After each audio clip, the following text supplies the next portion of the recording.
Bienvenidos una vez más al taller. Les habla Juan Luis Rendón y con Ernesto García tendremos el gusto de seguir conversando acerca de la pedagogía, la escuela y sus retos. En primer lugar, los invito a todos los que nos están escuchando, si es la primera vez o si aún no están suscritos, a que lo hagan, porque este es un gesto crucial para nuestro programa. No solo nos permite pues como llegar cada vez a más oyentes de esa audiencia potencial a la que le apuntamos, de maestros, sobre todo maestros jóvenes y padres de familia también jóvenes, sino que este gesto de suscribirse también nos lleva a entender mejor cómo va creciendo justamente esta comunidad y a entender mejor cuáles son las formas más cercanas para este ejercicio de divulgación que hacemos semana tras semana. Y bueno, Ernesto, te saludo. ¿Cómo va todo? ¿Cómo avanzan los proyectos? Bueno, los proyectos a toda velocidad, como es la condición posmoderna, pero en general bien, afortunadamente. Y déjame meter baza ahí en la invitación que hiciste. Sí, nos importa mucho el público de maestros jóvenes y padres de familia jóvenes, pero también los maestros ya más experimentados y aún los retirados nos importan mucho, y los padres de familia que también ya cumplieron su misión son una voz crítica de la mayor trascendencia para nuestra construcción conceptual. Bueno, muchas gracias, Ernesto, por ese reconocimiento también a esa franja de nuestro público que también es muy importante, no solo por la calidad de su atención, sino porque es una franja amplia. De hecho, tenemos muchos escuchas que son padres que de alguna forma ya cumplieron con la educación primera de sus hijos, pero que siguen muy interesados y atentos de las vanguardias de la educación. Bueno, Ernesto, entonces hoy te quiero invitar a que conversemos sobre la enseñanza de la segunda lengua, sobre todo en la educación básica, que es un tema bastante, casi que voy a decir, tabuizado. Hay muchas especulaciones alrededor de la enseñanza de la segunda lengua en edades tempranas. Entonces quiero que empecemos hablando por ahí. Entre más temprano mejor, hay una edad que es la apropiada, y con qué peculiaridades tiene la enseñanza de la segunda lengua cuando se trata de los más pequeños. Bueno, de todas maneras voy a retomar una diferenciación que en tu primera exposición hiciste y luego te saliste de ahí, porque primero dijiste la enseñanza de la segunda lengua en la educación básica, y la educación básica justamente no es la de los pequeños. La de los pequeños es la educación infantil, efectivamente. Entonces sí, la primera respuesta es sí, señor, sí existe y está probado y está incluso medida eso que llaman la ventana neurológica de los idiomas. Efectivamente, entre los 2 y los 8 años, hoy entendemos mucho mejor por qué entre los 2 y los 8 años es la edad más propicia desde el punto de vista neurofisiológico para incorporar segundas lenguas, etcétera. Entonces esa es una primera respuesta que hay que dejar clarita. Sí, yo por lo menos hoy día ya lo tengo claro, y también entiendo por qué desde el punto de vista neurofisiológico. Lo voy a resumir en 3 palabras.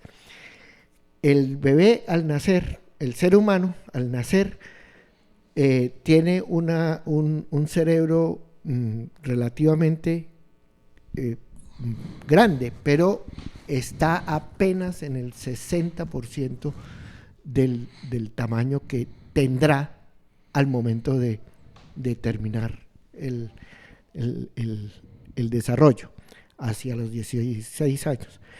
Pero, ¿qué es lo que le hace falta desde el punto de vista propiamente fisiológico a ese cerebrito del recién nacido?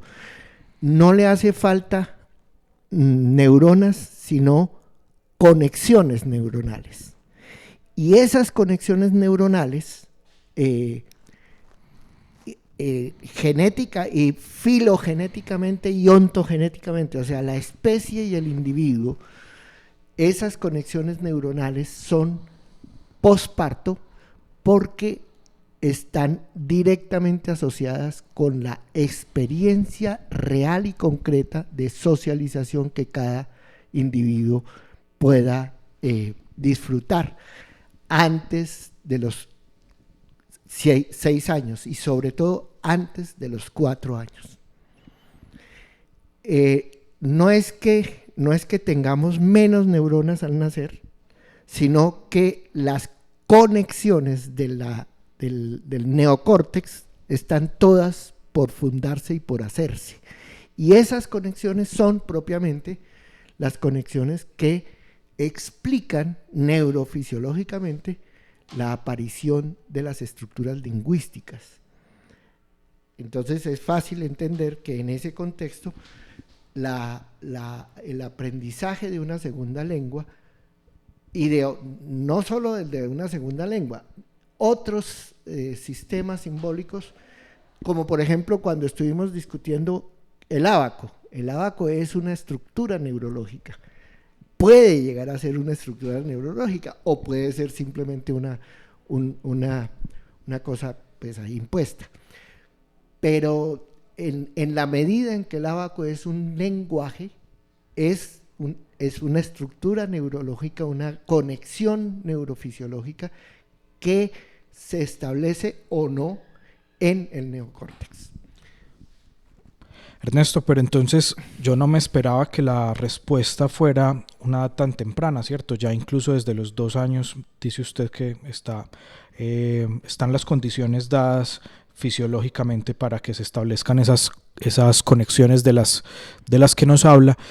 Pero entonces me pregunto yo si el muchachito de 2, 3 años alcanza como a distinguir o a hacer algún tipo de separación que lo lleve a entender, oiga, es que hasta aquí estoy aprendiendo, digamos, mi lengua materna y de aquí para allá es mi segunda lengua, o eso cómo funciona. En absoluto no, no es así.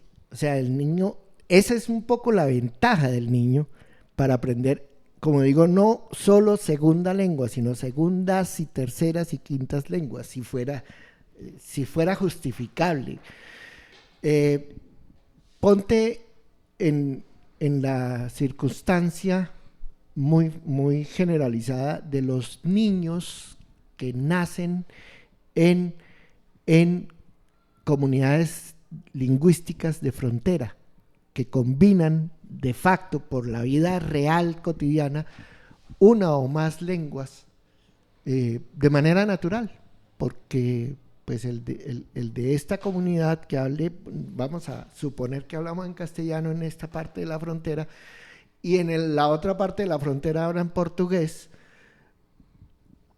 para los unos y para los otros es natural, es real que la socialización es en las dos lenguas. Y no hay una frontera, no es que en este momento estoy hablando portugués y en el otro empiezo a hablar castellano, ¿no? Es cotidianamente. Ese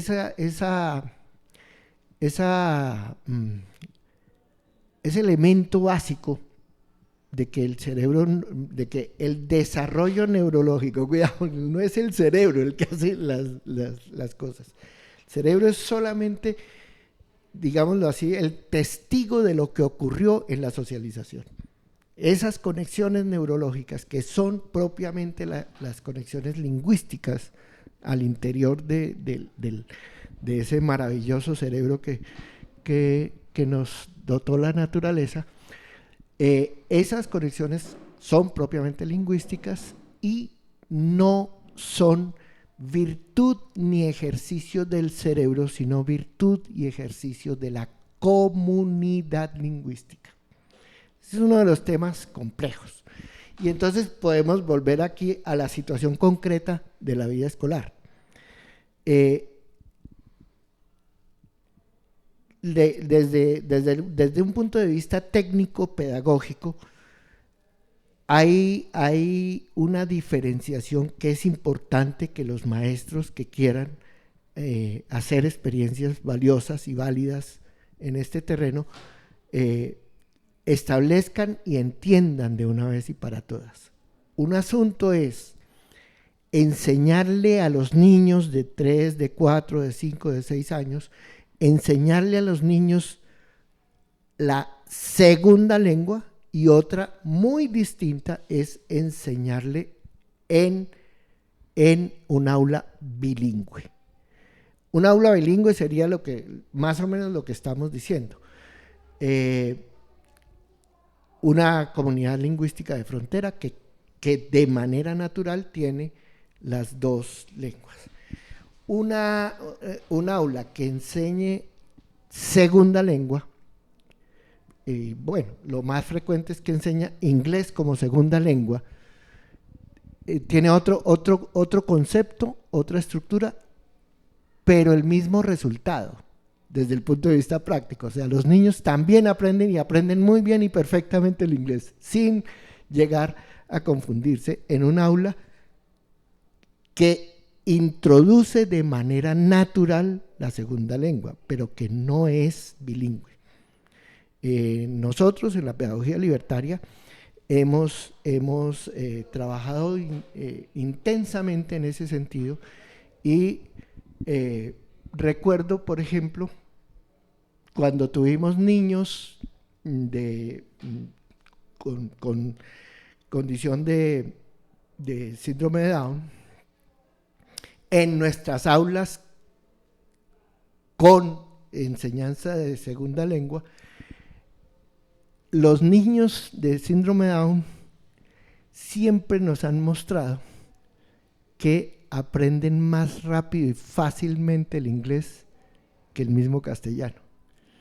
Pero no quiero ni puedo generalizar, porque son situaciones y experiencias muy puntuales que no fueron hechas en condiciones de laboratorio. Nosotros no nos propusimos medir si aprende primero uno que el otro, pero es claro, y a nosotros siempre nos ha llamado la atención en las distintas aulas de infancia que hemos tenido que conducir, que hay una respuesta muy especial en los niños con síndrome Down. No tengo otras experiencias con otro tipo de síndrome, pero con síndrome Down hay una respuesta muy especial, no necesariamente más exitosa, pero ellos se muestran más propensos a aprender lo que tienen que aprender de inglés que, por ejemplo, lo que tienen que aprender de matemáticas o de ciencia en castellano. Ernesto, me queda la sensación que para la pedagogía libertaria, pues que es el discurso pedagógico que usted ha venido desarrollando pues en sus 50 años de experiencia profesional, para el discurso de la pedagogía libertaria es preferible el aula dedicada o sea, que tiene esas experiencias de segunda lengua, no tanto las aulas bilingües. Si puede ampliar un poquito más esa sensación con la que quedé, o si estoy equivocado en la interpretación que hago de lo que nos viene contando. No estás equivocado, pero no es eso lo que quise decir. Nosotros sí siempre hemos preferido aulas naturales que son en castellano, que introducen el inglés como segunda lengua. Siempre lo hemos preferido, pero no por razón de la eficiencia en el aprendizaje de las lenguas o lo que sea, sino por razón de que para nosotros las aulas de los enanos, de los niños, son una extensión de la madre. Entonces es un poco artificial cuando no artificioso, y en ese sentido de artificioso, peligroso, que teniendo mamás que no son bilingües, yo pretenda montarles a sus hijos un aula bilingüe. Ahora, si tengo una mamá que es bilingüe, una o dos, en un conjunto de 15 madres, y cuando digo madres, digo hogar, ¿no? Mamá, papá, hermanos mayores o futuros hermanos, que en su casa naturalmente hablan en inglés, son angloparlantes o francoparlantes o lo que fuera. Entonces, si yo tengo en un aula 15 madres, de las cuales hay 2 madres o 15 hogares, de los cuales 2 son real y concreta y naturalmente bilingües, porque sus padres son de origen lingüístico extranjero, pero los otros 13 hogares no lo son, lo más sensato para el maestro, creemos nosotros, y así lo hemos practicado, es montar un aula muy sólida en donde todos tengan la oportunidad, los angloparlantes, de aprender el inglés, el castellano como lengua natural. ¿Por qué? Porque está en un mundo que es en castellano. Pero los hispanoparlantes de esa misma comunidad aprendan perfectamente el inglés tanto como sus compañeritos bilingües lo dominan. Y eso es lo que hemos logrado, efectivamente. Bueno, Ernesto, y para ir terminando, nos quedan unos pocos minutos de programa. Te pregunto por qué hablas entonces de que la intención no ha sido tener aulas originariamente bilingües, sino encontrar las formas pues como de introducir esas experiencias de segundas lenguas. El inglés como segunda lengua. Por ejemplo, el inglés. Y entonces, pues, 2 preguntas quiero derivar de ahí. Uno, ¿cómo sabe el maestro que ya es el momento de incorporar esas experiencias en, por ejemplo, inglés? 1, y 2, ¿cómo deben ser o qué ideas, qué debe tener el maestro en mente a la hora de pensar esas experiencias? Porque me imagino que no van dirigidas a rudimentos de gramática, o más que rudimentos, fundamentos de gramática, sino que me imagino que por la edad de la que estamos hablando, el ejercicio es de otra manera. Sí, ese es todo un tema para eventualmente en otro momento, pero para lo que nos queda de hoy, puedo respondértelo en general, explicando que para nosotros esta discusión está en la base de lo que fue el invento del método subjetivo de la lengua escrita. En ese entonces, año 82, 3, la premisa teórica con la que empezamos a abordar las experiencias y las circunstancias de aprendizaje de los chicos de frontera, es decir, chicos hijos de padres y madres analfabetos, de hogares completamente analfabetos. Y entonces nuestra tesis fue: la lengua escrita es, para todos los efectos prácticos en esta comunidad de alumnos que tenemos, es una segunda lengua. Entonces el método subjetivo de la lengua escrita fue simplemente un método para enseñar segundas lenguas. Ahora bien, ese método fue construido, creado y validado para enseñar segunda lengua en la edad de 5 y 6 años. Hoy día esos 5 y 6 años están corridos a 3 y 4. ¿Sí? Entonces es simplemente el mismo, digamos, está en el método subjetivo de la lengua escrita, las premisas pedagógicas y las diseños técnicos del método son las mismas para un aula de segunda lengua. El maestro que individualmente él mismo quiera hacer experiencias significativas al respecto, o la maestra, sí tendría que garantizar de antemano que él mismo haya aprendido, ya sea por cuenta propia o haya alcanzado un nivel relativamente solvente de conocimiento y dominio y uso de la segunda lengua que quiere enseñar. Muy bien, muchas gracias, Ernesto. Bueno, esta ya es la entrega número 15 de nuestro programa.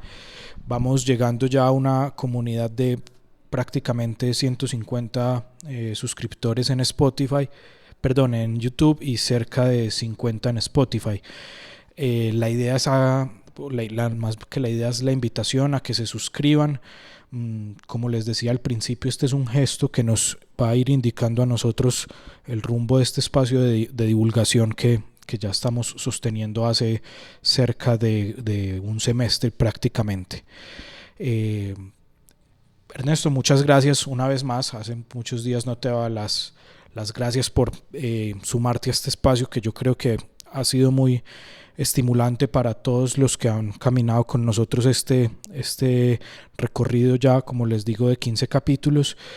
Y bueno, un agradecimiento nuevamente a Acocultura, la empresa solidaria que nos permite llegar a ustedes semana tras semana con este producto. Les recuerdo que esto fue el taller y que aquí estaremos el próximo martes con una nueva pregunta para labrar.